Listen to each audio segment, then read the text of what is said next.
Day 7 of the 2026 World Cup brings some of the biggest superstars on the planet out of the tunnel and onto the pitch. We have heavy favorites, massive expectations, and 4 matches that will define entire group campaigns. This diagram illustrates the brutal mathematics of a World Cup group stage. A team gets just 3 matches to secure points to advance. If a squad drops points in the opening game, knockout pathways collapse. A 4-year preparation cycle evaporates in a single week. For the heavy favorites playing today, success depends on managing historical trauma and psychological burdens as much as it depends on tactical execution. While the technical battle unfolds on the grass, these squads must also contend with the immense weight of their own home country expectations. Take Portugal, stepping onto the grass in Houston. Cristiano Ronaldo is leading a star-studded squad into what is almost certainly his final World Cup. Ronaldo is playing with a visible, desperate point to prove.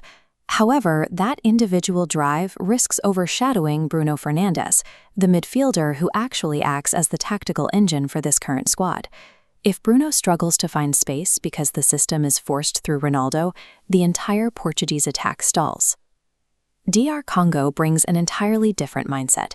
They are returning to the World Cup for the first time in 52 years. They have absolutely nothing to lose today, and that lack of expectation breeds total freedom on the pitch. Their objective today is to channel the chaotic energy we saw from Saudi Arabia in 2022, when they shocked Argentina early in the tournament.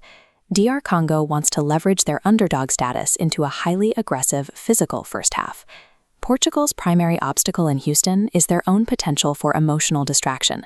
They must prevent the gravity of a legend's final games from breaking their clinical efficiency. Across the bracket, England arrives in Arlington, Texas, carrying the crushing label of being the best English squad in decades.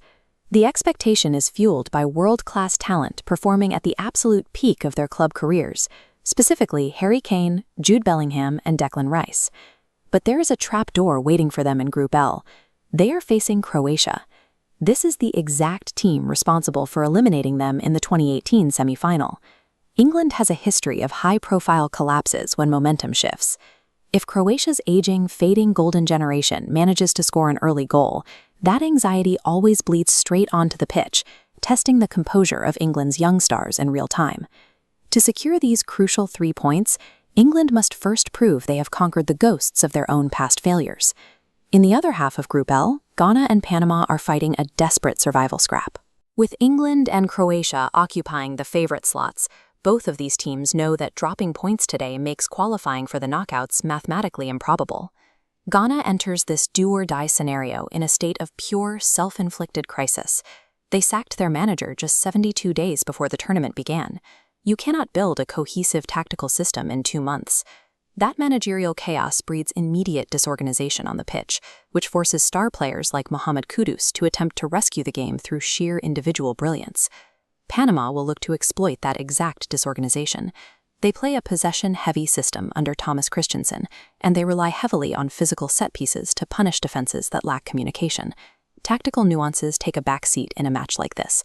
The team that navigates their own internal panic best is the team that will survive to see another day. We close the night in Mexico City, under the lights of one of the most intimidating venues in football history, the Estadio Azteca. Colombia enters the tournament carrying massive momentum as a dark horse favorite to win it all, spearheaded by the devastating attacking threat of Luis Díaz. Standing across from them is Uzbekistan. They are ranked 55th in the world, and they are stepping onto a World Cup pitch for the very first time in their nation's history. That inexperience introduces the acute danger of stage fright. The roar of 87,000 fans, the altitude, and the debut nerves will heavily affect Uzbekistan in the opening 20 minutes. Colombia knows this. Their primary objective will be to weaponize the stadium's atmosphere, swarming the box early and crushing Uzbekistan's spirit before the debutants even realize they have a chance to play for a miracle.